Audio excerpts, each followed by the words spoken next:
What's up, everybody? Welcome into the Next Pats podcast. I'm Phil Perry. We're coming at you again from Radio Row in Las Vegas, Super Bowl 58. And we have all kinds of content coming at your faces, coming at your ear holes. It's Jakobi Meyers this time around on Next Pats, former Patriots receiver, current Raiders wideout.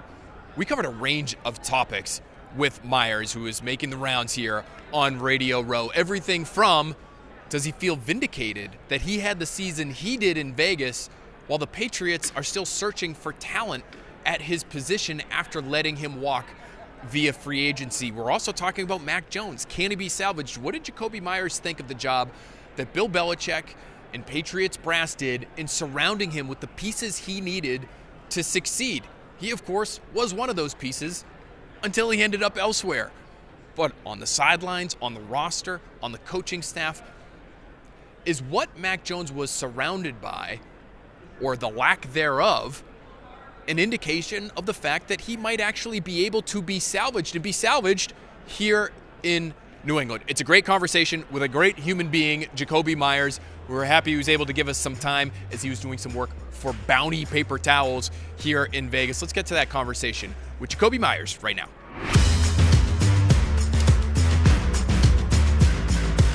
All right, very excited now to have with us on the Next Pats podcast, Jakobi Meyers. He is here with Bounty. You can't have football without wings, Jakobi. We all know that. You can't have wings without Bounty. I'm going to protect this with my life because I need some Bounty for watching the Super Bowl later. It's great to see you. How are you? I'm great, man. Appreciate you having me. Of course. I want to ask you first, if you've had a chance to watch much Patriots football, and if you think they might need a receiver, Jakobi. I just want to get your expert opinion on that one first. Oh, man, I tuned into my dogs, man. It's crazy because they got so much talent in that receiver room. I ain't seen it pop out yet, but I know it's in there. Y'all in good hands, I promise. Well, they used to have a talented guy in the receiver room there who spent 4 years there, 4 productive years, had a good rapport with the young quarterback. You end up going to Vegas, obviously, and playing well there and being a key part of that offense there, again, when it's clear that the Patriots could use some help at that position. I want to ask you this. You're a humble guy. I know you have a lot of respect for people that are still in the building there in New England. But do you feel at all vindicated that things have gone the way they've gone for them when you're having success out here in Vegas? I'm going to flip it. I would say I feel vindicated that things have gone good for me. You know what I'm saying? Like, because I feel like they saw it in me. Like, they could have definitely came up a little bit, but I hate how it went for them, but I do appreciate how things went for me, for sure. Do you ever look back at that and wonder if they had come up in terms of their contract offer? My understanding was at the time that it was relatively close between what you were looking for and what they were offering. Yeah, it was. Do you ever wonder how that might have changed the outlook for your career? Because again, the offense has been in trouble. Yeah. And so I wonder what that might have meant for you. Do you think of it in those terms? I mean, all the time, honestly. Like, that's like Boston, it's near and dear to me. Like, I enjoyed Boston. I enjoyed the people that was there, the people in the building, not just the players, man. Like, it was a lot of good people in that organization. So I do think about it all the time, like what it would have been like. But at the same time, I got to be where my feet at. You know what I mean? Enjoy this moment, too. What do you think of what has happened with Mac Jones? Because, again, I know in terms of an on-the-field rapport, you guys, it looked like, had the ability to work and work really effectively together. When you watch what's happened to him the last couple of years, what's your reaction? Honestly, man, I really don't like it. And this isn't a knock to Zap, because Zap is a dog, too. Like, I like my boy. I'm happy that he's doing well, too. But, man, how that went down with Mac, I kind of watched it all unfold for the last couple of years, and I feel like you could have seen it a couple years ago and tell that it would end up bad. You know what I mean? Like, man, I don't like selling people out, but I think they had to meet him a little bit more because I know he's in the building working. I can't name too many people working harder than him, so I hate to see it for him. I really do. You mean meet him more in terms of surrounding him with more talent? To help him. Like, talent, coaching, you name it. Like, just putting him in a better position to win, I think, would have helped their program a lot. Do you think you could have helped salvage what has become of Mac Jones's career had you been able to stay?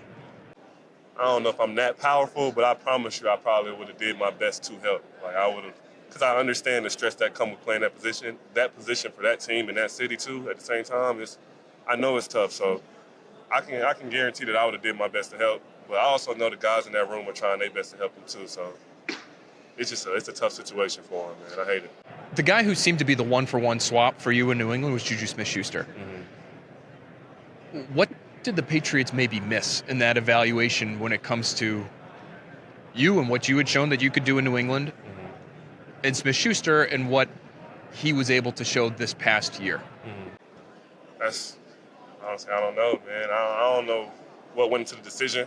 I personally think he's a good player. You know what I mean? I don't know. Like, football is a humbling sport, man. You never really know what's going to get you. So I hope everything's all right over there, and I wish the best for him. I really do, man. Like, it's no bad intent. 'Cause like I said, I got so many friends still in that building, so I hate to see them doing bad. But I don't know what happened, truthfully. I want to ask you because you have spent time with Jerod Mayo. Mm-hmm. He was a big part of that coaching staff while you were in New England. He's now the head coach. How do you think the culture will shift now with that change? I think the NFL and coaching is all about, like, will the guys play for you or will they play hard for you? And I'm pretty sure they will play hard for Mayo. If I was still there, I would play hard for Mayo. You know what I mean? So I think they should be all right. Are you surprised Bill Belichick doesn't have a job?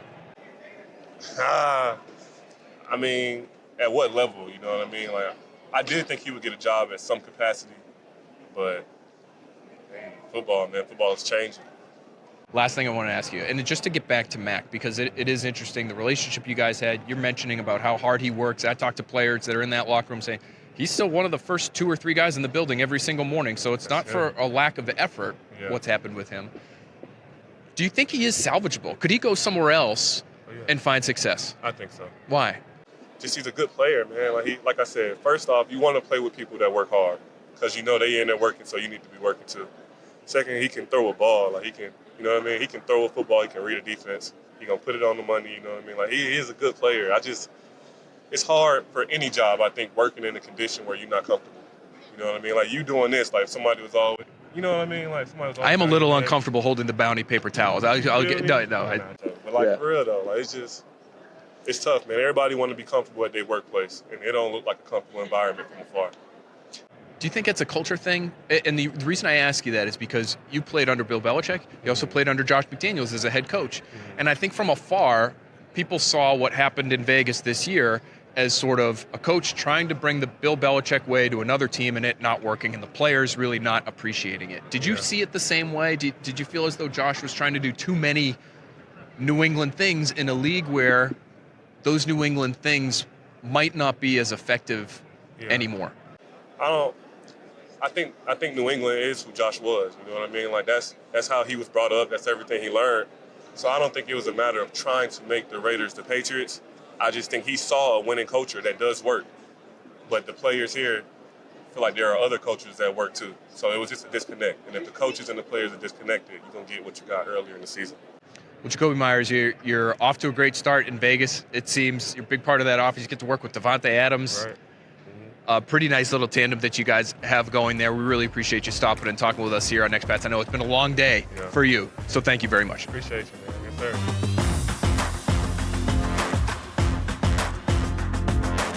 Phenomenal stuff there from Jakobi Meyers. A bite-sized pod for you this time around, but I thought it was a conversation worth sharing. And I think there's a lesson in what he was talking about when it came to how the Patriots handled Mac Jones. They're about to bring in, we think, a young quarterback to take over the reins of this Patriots offense, whatever form it ends up morphing into for 2024 and beyond.